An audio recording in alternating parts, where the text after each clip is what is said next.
Todd, did the Browns, though, need to take Mayfield at #1, or do you think they could have waited and still got him? I don't think they could have waited and got him. If that's the guy they wanted, and clearly it was the guy they wanted, they had to take him at #1 because I went through all the scenarios last night. Even if Sam Darnold goes 2,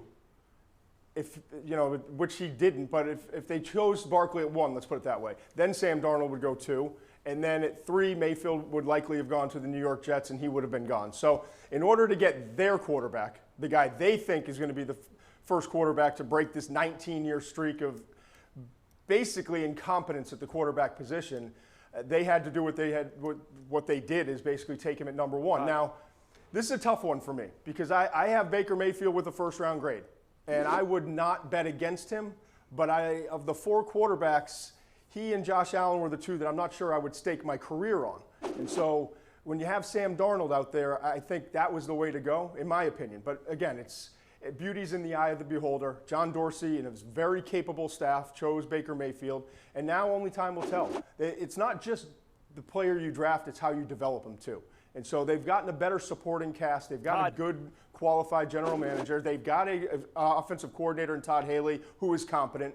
And they've got a quarterback coach in Ken Zampese, who's known for doing a good job with quarterbacks. So we're always going to link John Dorsey in this pick of Baker Mayfield because a lot of us thought it could wind up being Sam Darnold and Bradley Chubb. And on paper, that would have been a more intriguing combination, in my opinion. Todd, it seems that one of the things that was cool about this draft was the teams didn't seem so risk-averse. They thought, that's the guy, I'm going to take him, to hell with where people think we should take them. But in Baker Mayfield's case, it seems to me, whatever information was out there, if the Giants passed on Sam Darnold with their pick in favor of Saquon Barkley, that means they weren't in love with Sam Darnold. Because I don't care how much you love a running back or your current 37-year-old quarterback. If you think that quarterback's the guy, you're taking him. They clearly weren't all in on Sam Darnold, which leads me to believe he would have been there for the Jets at 3, meaning the Browns could have taken Mayfield at 4 and had Chubb or Barkley or whoever they thought was the best talent in the draft, had them both. Wouldn't it have made sense to wait? Yeah, but I hear you, but if they take Barkley at 1, all of our information was that they were going to take Darnold at 2. It wasn't a Sam Darnold thing as much as it was we're all in on Saquon Barkley.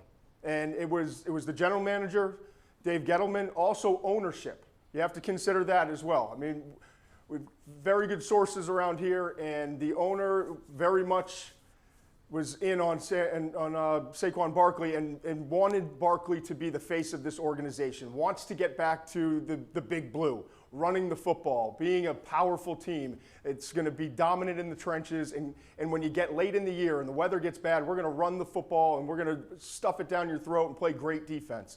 And also we're bringing a guy who, not that this matters a whole lot, but was from New York, who's known as probably the best character guy in the entire draft, a leader, impeccable off the field, unbelievable work ethic. He's going to set the tone for this organization moving forward. We know Eli's not going to be here forever. We need a new face of the organization, and we're going to go with Barkley there. So I understand your theory, and it makes sense on paper, but knowing their thought process, Barkley was the guy for a long time.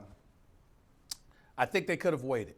And the reason why I think they could have waited is because, we're talking about a Browns team under Hugh Jackson, who I like a lot, but he's 1-31 as a head coach with the Browns over the last 2 years, 0-16 last year. They buffered their offensive line by getting Tread and Zeitler and adding them to their offensive line before the 2017 season, but there's still a huge void at the left tackle spot because the great Joe Thomas retired after 11 seasons. So when you're bringing in a quarterback, all right, this guy has to be your safest pick because you've messed up so flagrantly over the last 2 decades. You passed on Donovan McNabb. You passed on Drew Brees. You passed on Aaron Rodgers. You passed on Big Ben Roethlisberger. You passed on Carson Wentz. You passed on Deshaun Watson. Everywhere you turn, the Cleveland Browns have been absolutely, totally inept in embarrassing proportions. So if you have that reality, it's staring you in your face.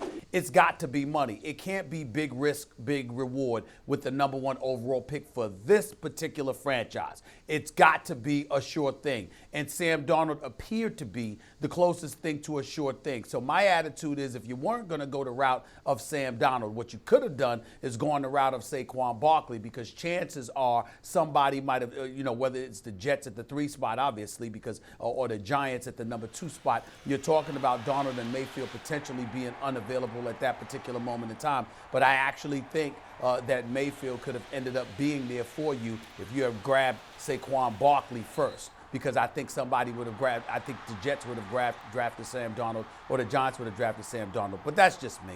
I mean, I just look at Baker Mayfield as being big risk, big reward. He's a big-time player, but it's just such a risk that worries me, only because it's the Browns.